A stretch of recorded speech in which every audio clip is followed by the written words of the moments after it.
फिर टकराई हिंदुओं की होली और मुसलमानों की नमाज। एक तरफ जुम्मे की नमाज और दूसरी तरफ होली त्योहार। कैसे होगी नमाज और कैसे मनाई जाएगी होली इस बार? रमजान का जुम्मा और होली कैसे मैनेज करेगी सरकार?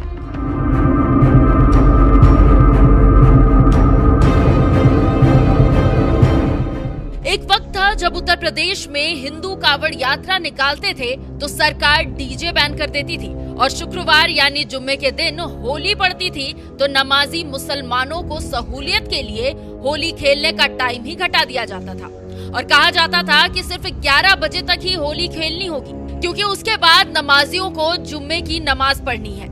लेकिन जब से भगवाधारी योगी आदित्यनाथ यूपी की सत्ता में आए हैं ये सब पाबंदियां खत्म हो गई है। अब तो कावड़ यात्रा में डीजे भी बजता है और होली भी खूब खेली जाती है। याद करिए 2017 के पहले कावड़ यात्रा नहीं निकलने दी जाती थी। जब तक भाजपा की सरकार नहीं थी, कांग्रेस की और अन्य दलों की सरकारें थी, वे कावड़ यात्रा नहीं चलने देते थे। 17 में जब मैं आया मैंने कहा ये कावड़ यात्रा क्यों नहीं चलती है? लोगों ने कहा कि कुछ लोगों को परेशानी होती है। तो मैंने कहा वे अपने घरों में रहे ना, कौन जरूरत है उनको बाहर निकलने की? जिनको परेशानी हो अपने घर में रहे। लेकिन कावड़ यात्रियों के मार्ग में कोई बाधा पैदा करेगा तो कठोरता पूर्वक हम कार्रवाई करेंगे। और उनको सड़क अच्छी होनी चाहिए, बिजली की व्यवस्था होनी चाहिए, पंडाल लगना चाहिए, उनके लिए जगह जगह गर्म पानी और भंडारे की व्यवस्था होनी चाहिए, उनके सम्मान की रक्षा होनी चाहिए। तो कुछ लोग कह रहे थे कि साहब ये डीजे नहीं बजना चाहिए, और कुछ लोग कहते थे घंटा और शंख से कुछ लोगों को परेशानी होती है। मैंने कहा जिनको घंटा और शंख से परेशानी हुए अपने कान को बंद करें। कावड़ यात्रा में डीजे भी बजेगा, शंख भी बजेगा, घंटा भी बजेगा, घड़ियाल भी बजेगा और धूम धड़ाके के साथ कावड़ यात्रा यूपी के अंदर निकलेगी। हिंदुओं को डंके की चोट पर कावड़ यात्रा निकालने की छूट देने वाले सीएम योगी के सामने इस बार एक और बड़ी चुनौती आ गई है, वो है होली। क्योंकि इस बार 14 मार्च यानी शुक्रवार को ही हिंदुओं का सबसे बड़ा त्योहार होली है और उसी दिन मुसलमानों के पवित्र रमजान महीने का दूसरा जुम्मा भी, जब बड़ी संख्या में मुस्लिम नमाज पढ़ने के लिए मस्जिदों में जाएंगे और नमाज पढ़ने का वक्त भी दोपहर 12 बजे से शुरू होगा, जब होली का त्योहार अपने पीक पर होगा। ऐसे में एक साथ होली और जुम्मे की नमाज कराना सरकार के सामने बड़ी चुनौती हो सकती है।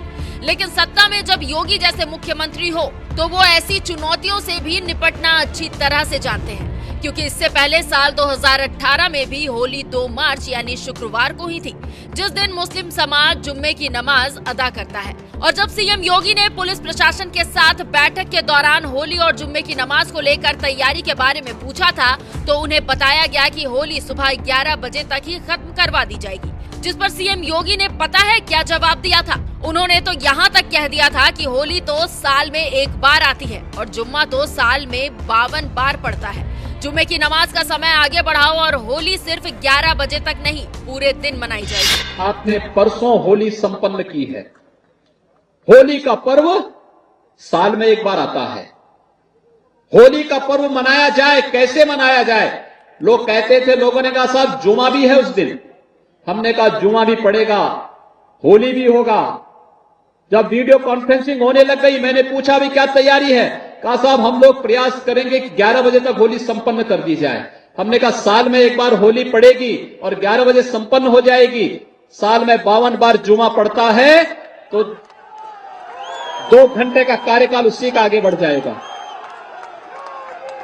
कोई आवश्यकता नहीं, साल में एक दिन होली मनती है, होली पूरी मनाने दीजिए। सीएम योगी के एक आदेश के बाद पूरे दिन होली मनाई गई तो वहीं मुस्लिम समाज ने भी योगी सरकार का पूरा साथ दिया और नमाज का वक्त 2 घंटे आगे बढ़ा दिया, जिस पर सीएम योगी ने मंच से ही मुस्लिम समाज का भी आभार जताया था।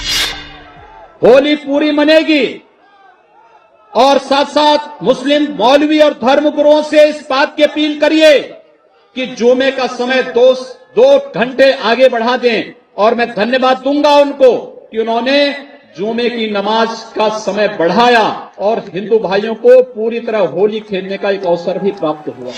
साल 2018 में जब होली और जुम्मे की नमाज एक ही दिन पड़ी तो मुस्लिमों ने होली की वजह से नमाज का वक्त 2 घंटे आगे बढ़ा दिया, जिससे हिंदुओं ने होली भी मनाई और मुस्लिमों ने नमाज भी पढ़ी। 7 साल पहले की स्थिति एक बार फिर आ गई है, लेकिन इस बार तो रमजान के महीने में ही जुम्मे की नमाज भी है और होली भी है। ऐसे में होली को देखते हुए एक बार फिर जुम्मे की नमाज का वक्त 2 घंटे आगे बढ़ा दिया गया है, क्योंकि योगी राज में होली मनाने का वक्त तो कम नहीं होगा। सत्ता में योगी है तो होली भी पूरे दिन मनाई जाएगी। इसलिए संभल सीओ अनुज चौधरी ने भी योगी वाला बयान देते हुए कह दिया कि जुम्मा साल में 52 बार आता है, होली साल में 1 बार आती है।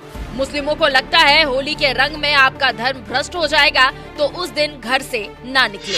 नहीं, मेरा सीधा साफ ये है, होली का दिन है, जुम्मा साल में 52 बार आता है, होली साल में 1 बार आती है।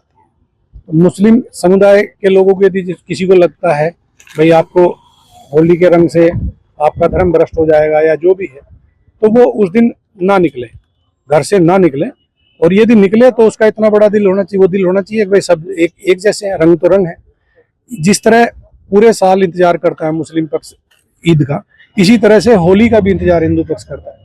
होली रंग डाल के, मिठाई खिला के, बुरा न मानो होली, इस तरह से मनाई जाती है। और ईद में भी लोग सेवैयाँ बनाते हैं, गले मिलते हैं, एक दूसरे के यहाँ जाते हैं, आते हैं, तो सेम उसी तरह का त्योहार है। तो आप दोनों पक्षों के लिए, हिंदू और मुस्लिम, आप एक दूसरे का सम्मान करें और अनावश्यक किसी पे यदि कोई निकल रहा है उस पर रंग न डालें। ये हिंदू पक्ष के लिए भी हमने भाई, यदि कोई उससे बच रहा है तो उस पर भी रंग ना आप डालें।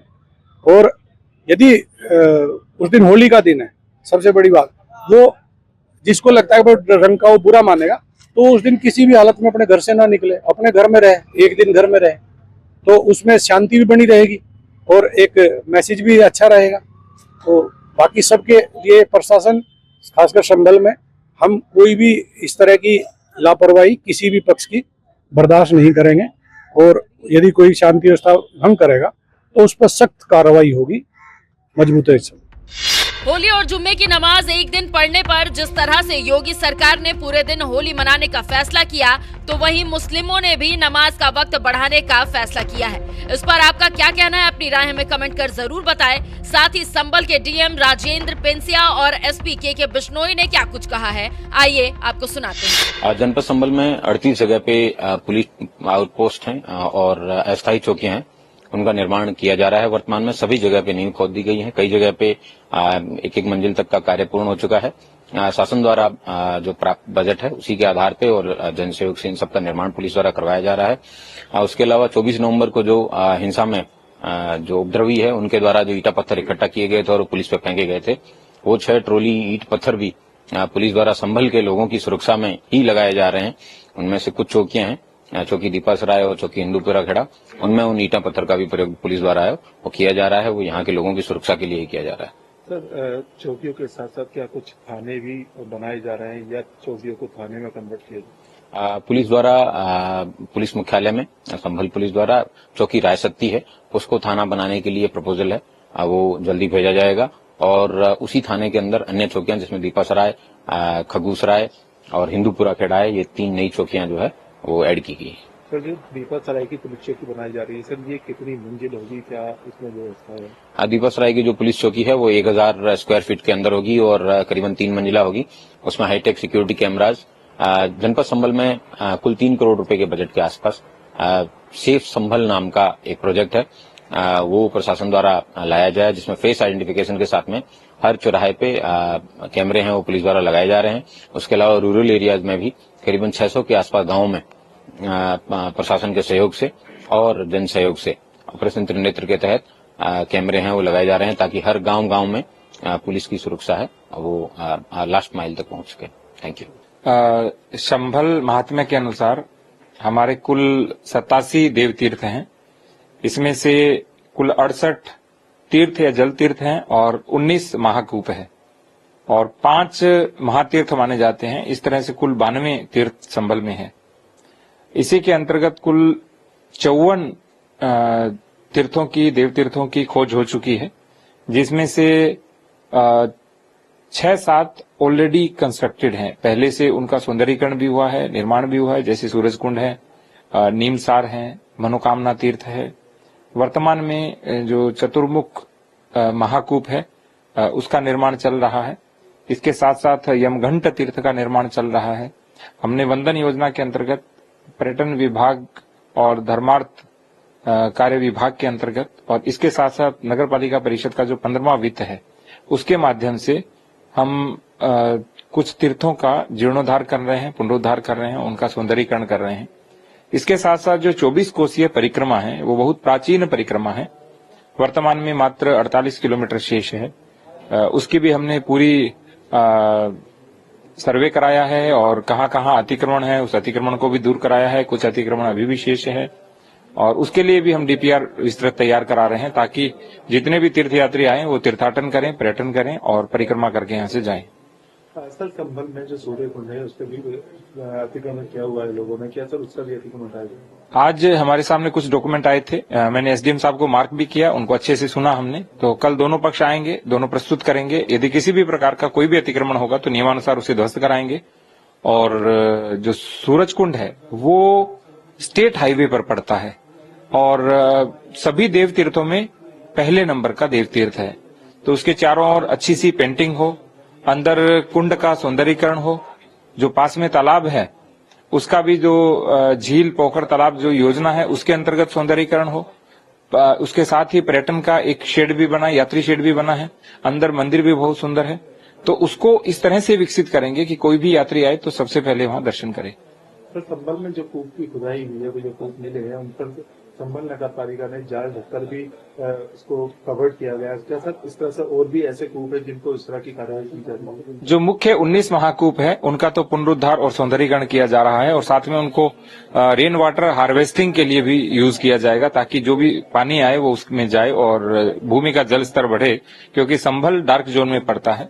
और जो अन्य कूप मिल रहे हैं हमें, उन कूपों को भी हम जल वर्षा संभरण के लिए प्रयुक्त कर रहे हैं ताकि भविष्य में पर्यावरण और जल से संबंधित जो भी समस्या है उसका समाधान हो।